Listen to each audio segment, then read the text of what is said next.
Hello, everyone, and welcome to this episode of Ignition Time. The House has passed President Biden's economic plan, but the fate in the United States Senate is uncertain. Here's the headline of an article on your screen from Bloomberg. House passes Biden economic plan, but the Senate fate is uncertain. In fact, the Senate is looking to vote on this plan in December and is expected to make major changes. Now, this is a step towards a domestic policy win for President Biden because President Biden's approval ratings are sagging. So his signature plan to expand the social safety net, address climate change, and rewrite tax policies did indeed pass the House. In fact, it passed the House with 22 votes for and 213 votes against. And it came after the nonpartisan CBO, the Congressional Budget Office, delivered a cost estimate which moderates had demanded before casting their votes. In fact, the CBO found that this bill would increase the deficit by $367 billion over a decade, which, by the way, is not much. And this allowed this bill to pass the House. Now, this, folks, here's the bottom line. It was very difficult for the Democrats to get this to pass the House. And I think it's going to be almost impossible for this to pass the United States Senate because the Republicans are going to want changes, because Joe Manchin, the conservative Democrat from West Virginia, is going to want changes, because Senator Kristen Sinema is going to want changes. But, folks, even though this is a political victory for President Biden, the entire Biden agenda is still far, far away from the finish line. Like I said, Democratic senators and other senators are likely to want extensive changes to this, and it's going to require unanimous support from all Senate Democrats, including Joe Manchin and Kristen Sinema, and all Republicans are going to oppose this. This is what House Speaker Pelosi said about the United States Senate. 90% of this bill was written together. Whatever comes out of the Senate, we'll be working together with them. So, folks, the big news, however, is that the second biggest program, and by the way, you'll see this headline on your screen from the Washington Post, the second biggest program in the Democrat spending plan gives billions of dollars to the rich. In fact, raising the state and local tax deduction cap would primarily benefit the top 10% of income earners. So, what is the bottom line?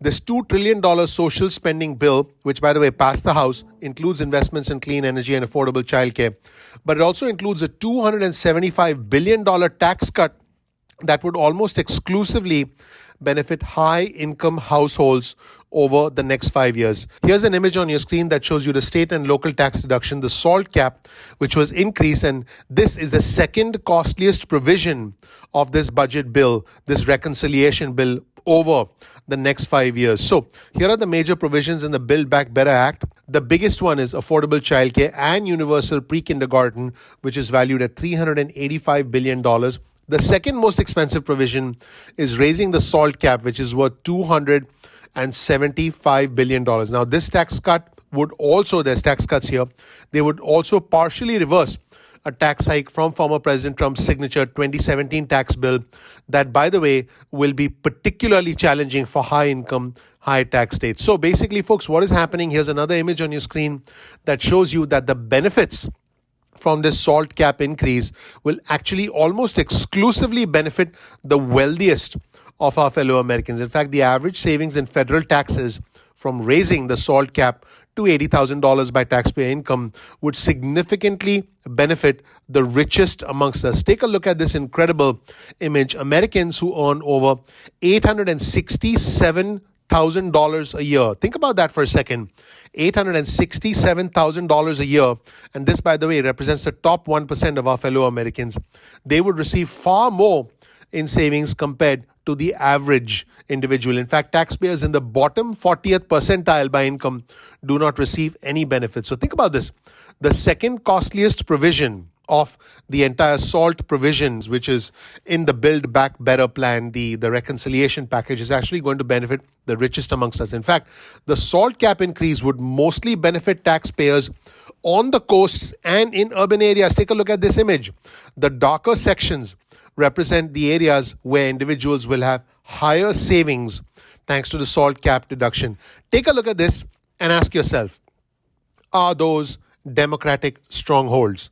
And the answer to that question is yes. So you can start to see, folks, there is a political reality to everything that's going on. Now, the Tax Policy Center did report that about 70% of the benefit of the bill would go to the top 5% of earners in the US, those making $366,000 a year or more, because many middle income earners no longer use a SALT deduction at all. Now, I want to be clear as I can.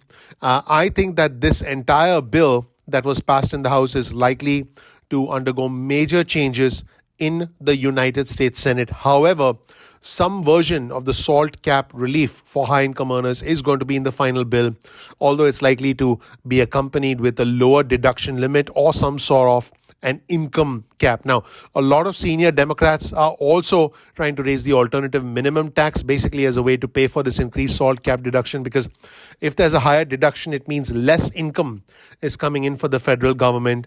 And this means that high income thresholds are not going to be able to avoid income taxes altogether through SALT tax reductions. In other words, they'll provide some benefits one way and take away those benefits in another way from high income earners. But the bottom line is this: there is a political reality to what is going on.